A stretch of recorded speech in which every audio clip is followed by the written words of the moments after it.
Welcome to KSOK Uncensored. We have a very special guest who is returning to KSOK Uncensored today. We have Brandon coming to us out of California. Welcome, Brandon. Thank you, KSOK. Great to have you on again. California is absolutely always on the radar for crazy. And right now, you guys are experiencing incredibly high gas prices. Talk to me about what is going on in California at the gas pump. Well, actually, the gas prices are extremely high, pretty much around $7 per gallon.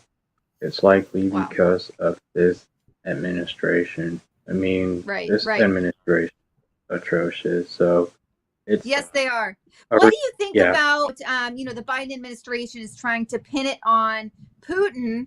I completely disagree, but what are your thoughts on that subject? And do you think people in California actually believe that the gas prices they are seeing at the pumps are because of Putin? I think it's pretty much on Biden because he's just simply trying to create distractions, while placing the blame on Putin at the same time. And I don't think that any of those things actually would have happened if he hadn't canceled the Keystone XL pipeline. Right, right. I completely agree. Day one, he cancels it. And have you heard talk about us buying oil from Venezuela, a communist country? I've done a lot of research into Venezuela. Have you heard that? And what are your thoughts on that? Well, actually, I've seen something like that on Breitbart today, and to me, that's actually kind of weird. It is unusual for a sitting United States president to ask for oil from countries with extreme regimes like uh, Venezuela. Right, exactly. It's beyond anything I can even wrap my head around. Someone at some point needs to stop this administration from the destruction. It's just a matter of who's going to do it. How are we going to do it? Let's segue into the midterm elections. I know that you're very knowledgeable on midterms, and this has been something on your radar for quite some time. We can start with, let's talk about what happened in Virginia, and the very unlikely win for Youngkin. What are your thoughts on what went down in Virginia? I think that the Democrats in that state, particularly and specifically uh, Terry McAuliffe, pretty much shot themselves in the foot because of his opposition of allowing parents to have the decision about what should be taught in school and what shouldn't be taught in school. Right, So right, this is why. absolutely. I'm going to So segue into something on this topic, Brandon, and you may have seen this video. A lot of people saw that DeSantis goes to speak, and there's a lineup of college students behind him, and they're masked. And he basically says, "Stop the political theater. Take those masks off if you wish." He did say, "if you wish." And then later, I see an interview with a mother who, mind you, is unmasked, and she's talking about her son who's in the frame with a mask on, and she's saying, "I'm his mother. I make the decisions." Meanwhile, she's not wearing a mask. And DeSantis did say, "if you wish." Are you familiar with that clip, and what are your thoughts on that? yes, I am familiar with that clip, and I what I think about it is it's just simply hypocritical. Right. I know. I couldn't, I commented everywhere I could, and I was like, "Where's your mask, lady?" But it's just so crazy. They try to make DeSantis out to be a bad guy. And quite frankly, in this day and age, if a Democrat doesn't like you or the Democratic Party doesn't like you, you've done something right, because those people, you don't want them to like you. And if they like you a lot, you're likely a rhino. So absolutely, hypocritical is right. So yeah, so back to Virginia. No, I completely agree. You take a parent's right away, you're going to see some fierce mamas and papas coming out to protect their kiddos. So I definitely think we saw that. Here's my concern for the midterms. A lot of people are able to, let's say, they're able to forgive but not forget, right? But then there's also people that their capacity for memory, it resets really fast. And what I'm getting at is the fact that we see Democrats pivoting. And we, even here in the state of Oregon, I believe it's on the 12th, our mask mandate will go away. Same thing with Washington state. We're seeing it in a lot of left leaning states. I personally feel that it's so that they can, before the midterms, try to reset folks like it didn't even happen, right? Like this hell that we've been put through over the past 2 years never happened. And then put them right back in place, put those mandates right back in place as soon as the midterms are over. Do you think that that is what the left is doing right now with dropping these mandates? Or do you think they actually believe that that COVID is something we're going to learn to live with, or is becoming a non-event? Well, actually, I think you're seeing a lot of these blue states lifting their mask mandates because they just know that they're simply losing on the issue of the coronavirus. Right, absolutely. And you know what? I think they've red pilled quite a few people over the past year at least. A lot of people waking up. And I'll tell you what, my go to anytime somebody complains to me and I know that they are left leaning, they complain about, I mean, Portland is falling apart. They complain about violence, yada, yada. What I say is, well, you need to vote differently. That is my default. And it's so true. So hopefully, with these 22 elections, these midterm elections, we see the voting really aligns with the fact that people are fed up with this administration. But we still have the concern of, you know, the ability, the electoral fraud. And though many states have put some, you know, some voter reform in place, there's still quite a few states, including my own, that have not. What do you think on voter reform or the voter fraud reform? I think that election integrity is extremely important. I think it needs to take place across the country in all 50 states, whether it's a blue state or a red state. But Democrats insist that election integrity reform, they just as yeah, they assume that it's so-called voter suppression because you would be required to have an ID. I mean, the thing is, it's not racist to have an ID while you're using an ID for everything else. Right. That's the thing that I Exactly. find hypocritical. It's a shame. Yeah, it absolutely is. And you know, it's offensive, quite frankly, because they're basically saying that non-white people are unable to get an ID, which is it's that's completely offensive. So I thank you for clarifying. That was my next question. I was going to say, is requiring an ID to vote racist in your opinion? And sounds like the answer is definitely a no, which is good to hear. I mean, it's just absolutely wild that they're even trying to spin it, and they've been successful in convincing some people that requiring an ID is racist. Brandon, I have a question for you. A woman posed this question for me when I put my opinion out there on social media, and because I am all for in person voting. In person, you need to show an ID.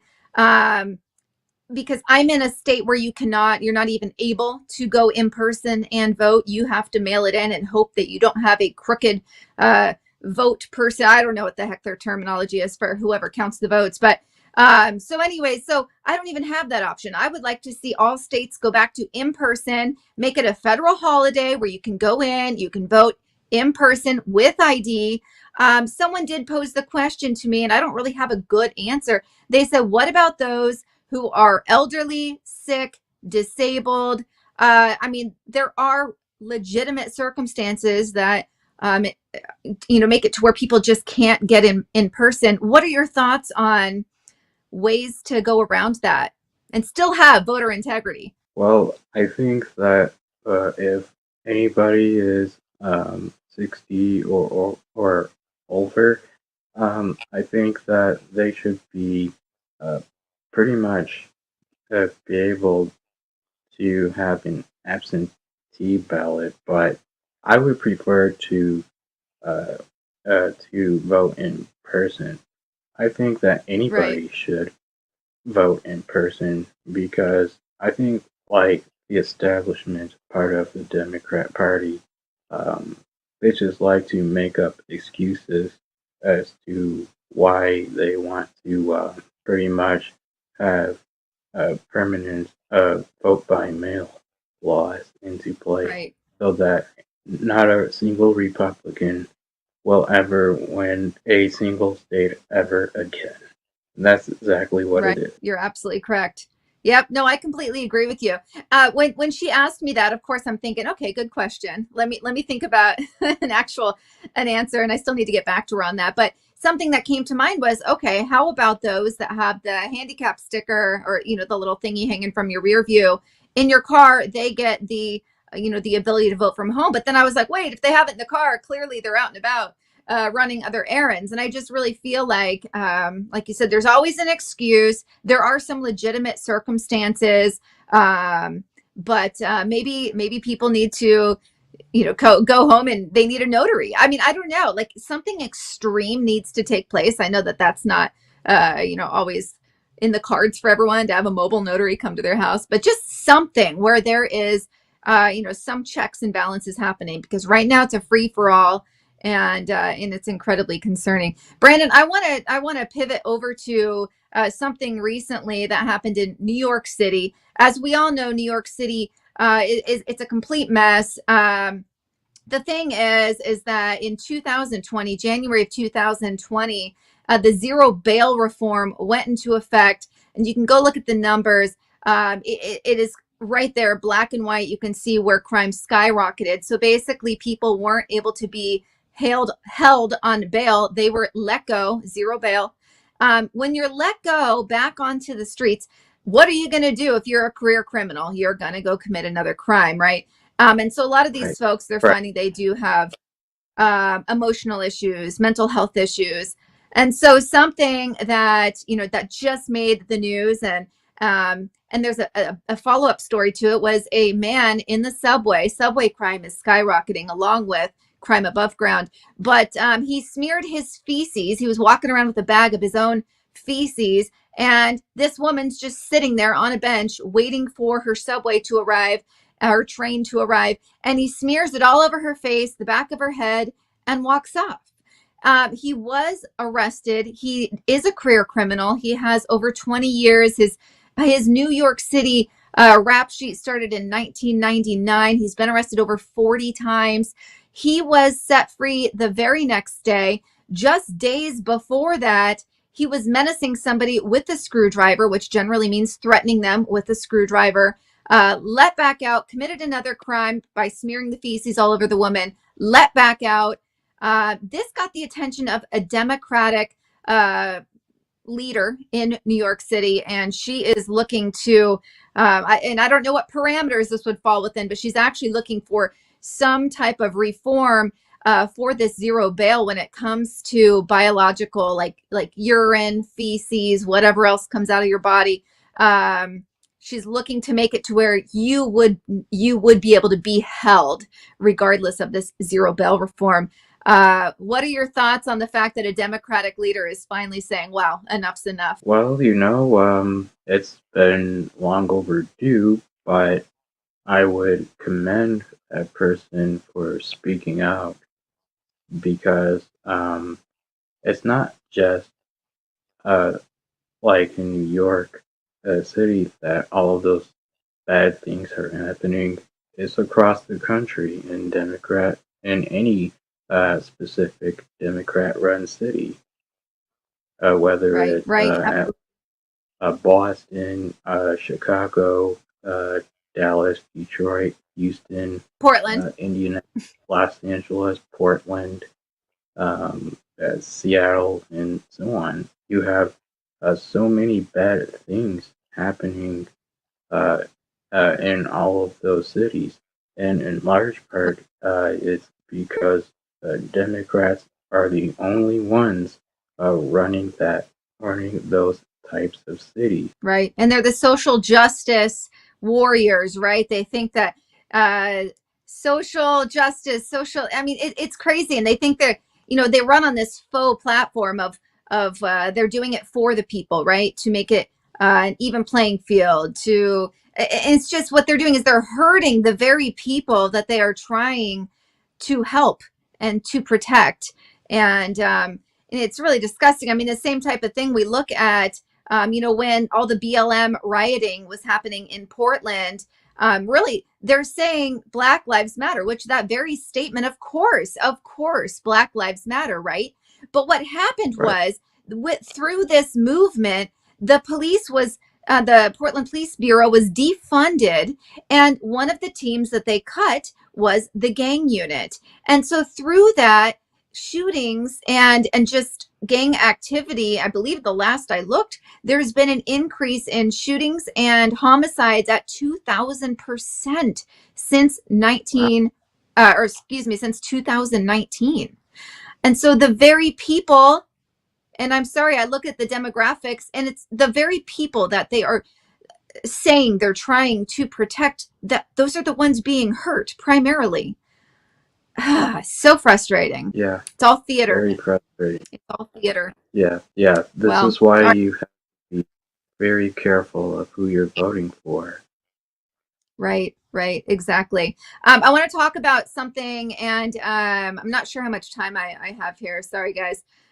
I might need a cue, but I want to talk about something that's really important for these midterm elections, and that is the fact that I will say I'm going to give the Democratic Party credit where credit is due. They have been very successful in getting into these local positions in the school board. I mean, all sorts of positions where they are able to influence, from low level roles. But what I'm looking at is, for instance, in the state of Oregon, I went and looked at state representatives and different positions within Oregon, and Democrats are leading, or and they're running unopposed. There isn't even someone of conservative nature, not even an independent, running against them. And we all know that this is what happens time and time again. And so that's how these positions and this power and this influence from the left stays in place. And this is something where we really need, as a conservative, as someone that just doesn't agree with the left right now, we all need to go look at those unopposed positions for our districts and put our name in the hat. Now, I had looked into mine, and my family said no. I'm not allowed because they don't want their personal lives dug into. But I feel like I'm still making an impact by doing what I'm doing. But for those that are looking to make an impact, oh my gosh, there are so many unopposed positions out there that need these Democrats. They need competition. We need grassroots from the conservatives out there. People that love America, we need you to run for these positions. So that's my 2 cents. No pun intended, Keith. But all right. So Brandon, what else do you have for me? Free speech. Yes. All right. We have 4 minutes, Brandon. I want you to tell me what you think these disgusting big tech oligarchs are doing to our free speech. And do you think they're being paid to censor us? Just like we recently found that different media outlets, including Fox News, folks, stop supporting Fox News, but including Fox News, were paid to reinforce an agenda, a vaccine agenda.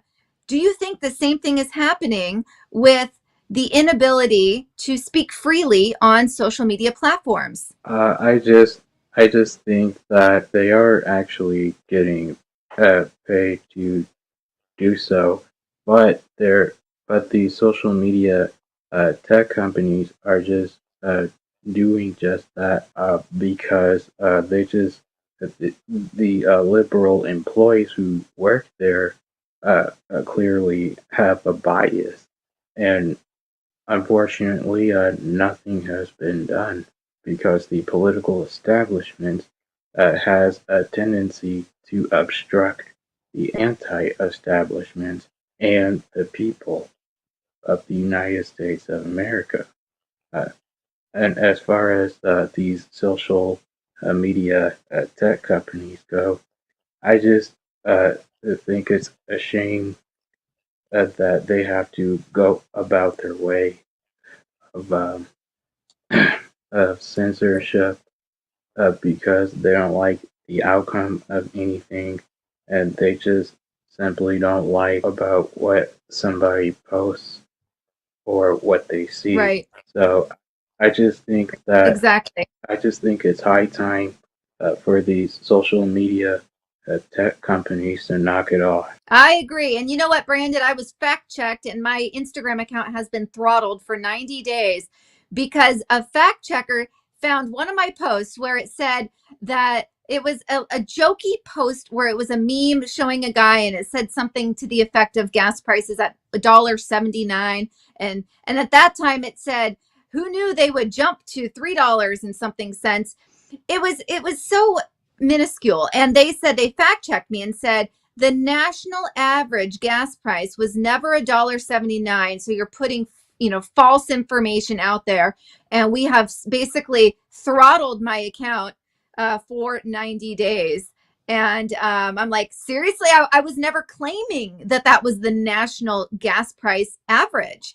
But they Right. are on anyone, they are on us, and they're looking for any way to shut us down. And I know we're all excited for Trump's platform, but the thing is, we need to make sure that we continue on with platforms that have multiple views. We can't just be an echo chamber. So I think it's really important that we all continue on with the Instagrams, with the YouTubes, with the Twitter, where we're not just listening to a bunch of other people who have the exact same thoughts and ideas as us. So anyways, Brandon, thank you so much for coming on. I hope that you don't have to drive too much in California because you guys are really taking one up the tailpipe, no pun intended.